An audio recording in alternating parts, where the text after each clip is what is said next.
Over the last 5 years, I've really gone all in on the skill of marketing and selling. And even I missed what I'm going to share with you guys in this video.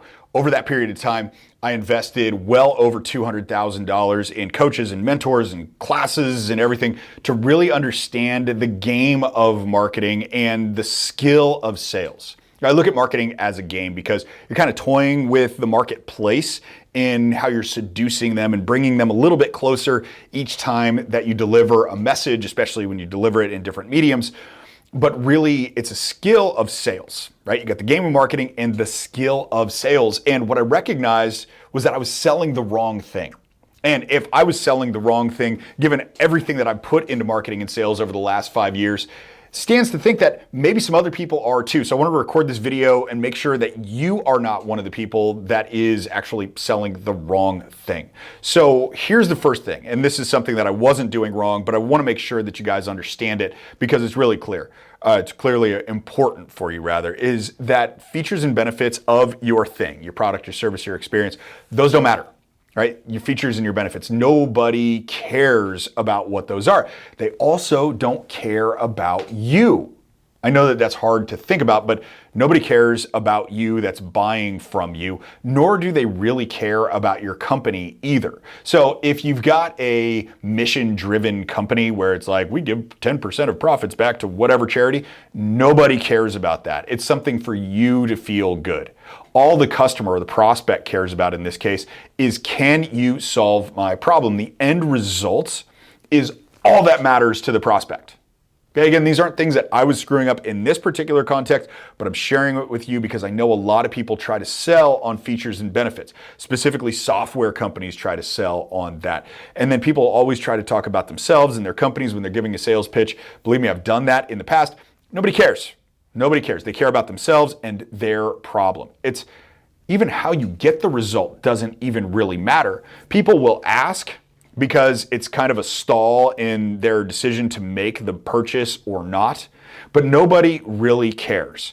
I'll give you an example of this. When was the last time that you went into a steakhouse and asked them exactly how they were going to cook your steak to medium?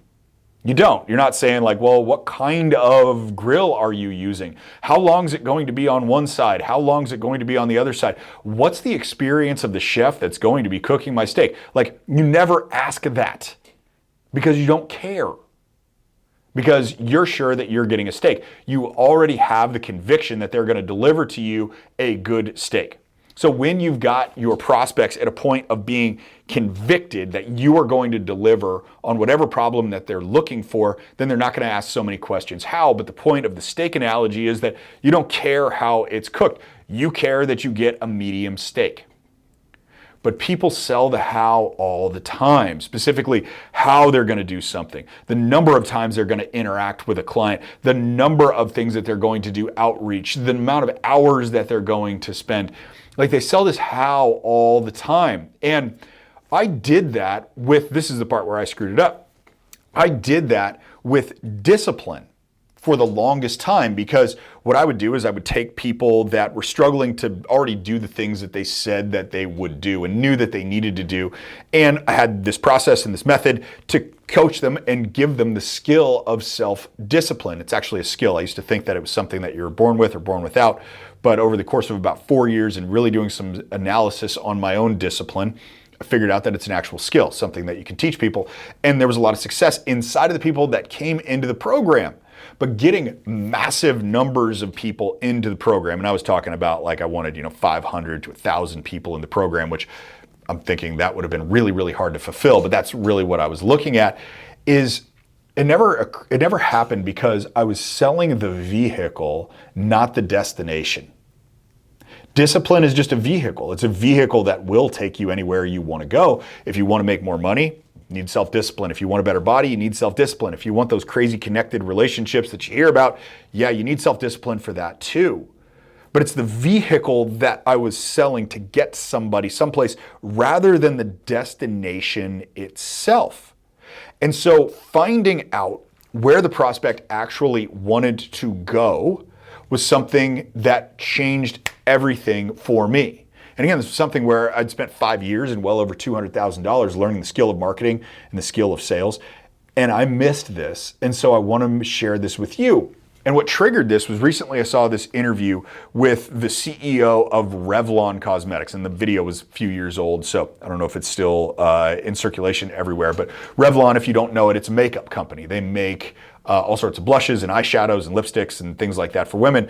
They're interviewing him, and the interviewer is asking him, "What do you guys sell?"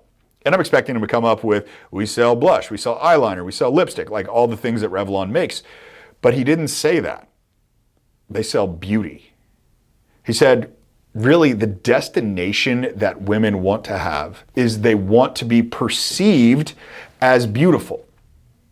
It's all about the perception of the prospect. And because of that, they're selling beauty. See, makeup was the vehicle that got to the destination of beauty.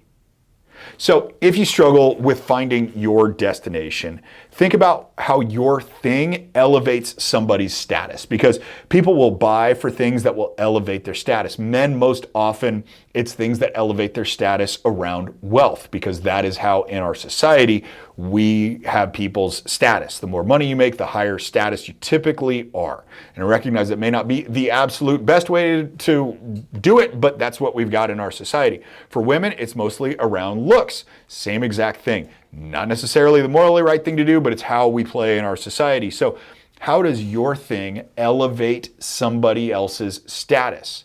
Does it make them more wealthy? Does it make them more beautiful? Does it make them appear to be a better mom? However, it elevates the status. The status is the destination, the thing that they want, the place they want to go. Your product, your service, your experience is merely the vehicle that gets them to that point of status.